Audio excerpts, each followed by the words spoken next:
Bonsoir. Ce soir, nous avons 3 invités qui vont intervenir sur une question très importante en Guinée. À ma droite, nous avons Monsieur Gassama, à gauche, Monsieur Cissé et Monsieur Dieng, cette question n'est rien d'autre que la salubrité en Guinée. Donc, récemment, une étude du magazine Forbes en 2018 a révélé que Conakry était classée comme étant la 11e ville la plus sale en Afrique et la 19e la plus sale sur les 25 au monde. Donc, sachant que dans les temps, Conakry était considérée comme étant la perle de l'Afrique, on se demande qu'est-il advenu de notre chère capitale, que s'est-il passé durant ces dernières années. C'est dans cette dynamique que nous allons aborder ce sujet avec M. Cissé qui nous dira ce qu'il en pense. Alors, bonsoir tout le monde. Je commencerai d'abord à dire que la salubrité, c'est l'affaire de tous. Alors, il faudrait rappeler que la salubrité, la sécurité, la sûreté sont des composantes classiques de l'ordre public qui donnent un certain pouvoir réglementaire aux maires. Alors, pour entrer dans le débat, je dirais que pour lutter contre l'insalubrité dans notre pays, il faudrait que les collectivités territoriales, notamment les maires, aient directement au contact des citoyens, leur expliquer les bonnes manières qu'ils doivent adopter, les bonnes manières qu'ils doivent épouser, leur sensibiliser et voilà, pour faire respecter les règles concernant l'insalubrité. D'accord. Donc, par rapport à ce que M. Cissé vient de nous dire, M. Gassama, j'aimerais savoir, est-ce que vous, de votre côté, vous pensez que le simple fait de mettre en place, de responsabiliser les collectivités ou d'aller vers les citoyens suffirait? Moi, je dirais qu'il faut couper le mal à la racine. C'est-à-dire, c'est vrai que les collectivités locales ont une part de responsabilité parce qu'il faut mettre en place des politiques. Mais je pense que le problème en Guinée, c'est au niveau du citoyen. On manque de civisme en Guinée. C'est le Guinéen qui met les ordures un peu partout. Et moi, je suis plutôt partant du fait que pour lutter contre l'insalubrité, il faut commencer par la base. Coupons le mal à la racine. Il faut pousser les Guinéens à se mettre dans la tête qu'il faut vivre dans un environnement sain, propre et tout. Dans ce cas, je suis partant pour qu'il y ait des sanctions, pour sanctionner les personnes qui mettent des ordures un peu partout et qui ne respectent pas, voilà, cet idéal de vivre dans un environnement sain.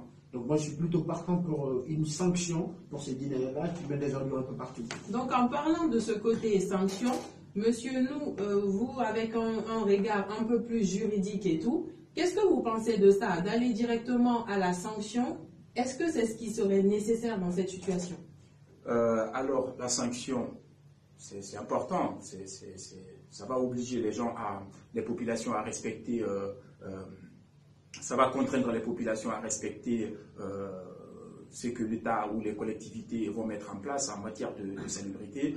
Mais je pense d'abord qu'il faudrait mettre des dispositions permettant d'abord à sensibiliser les citoyens, voilà, leur éduquer, leur montrer que voilà, la salubrité, c'est l'affaire de tous, voilà, tout le monde doit s'y mettre. Et ensuite, si ces règles ne sont pas respectées, et ben, à ce moment-là, je pense qu'il peut y avoir des sanctions coercitives ou des sanctions financières. Les deux vont de pair, voilà, parfois. Donc, en matière de sanctions, par rapport à lui, c'est justement là-bas, c'est par là où je ne suis pas d'accord avec lui. Voilà. D'abord, avant de parler des sanctions, il faut mettre en place des règles. Voilà, ces règles-là sont très très importantes et c'est sur la base de ces sanctions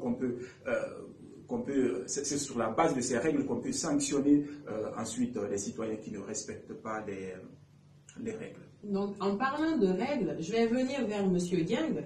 Lui, l'un parle de règles et l'autre nous parle de sanctions.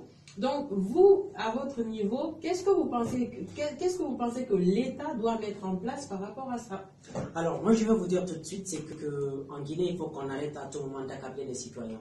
Parce que quelquefois, les citoyens, nous avons élu des personnes et qu'il faut que ces personnes-là puissent prendre leurs responsabilités. Il faut qu'ils puissent prendre des dispositions nécessaires pour la salubrité de notre capitale et puis de notre pays.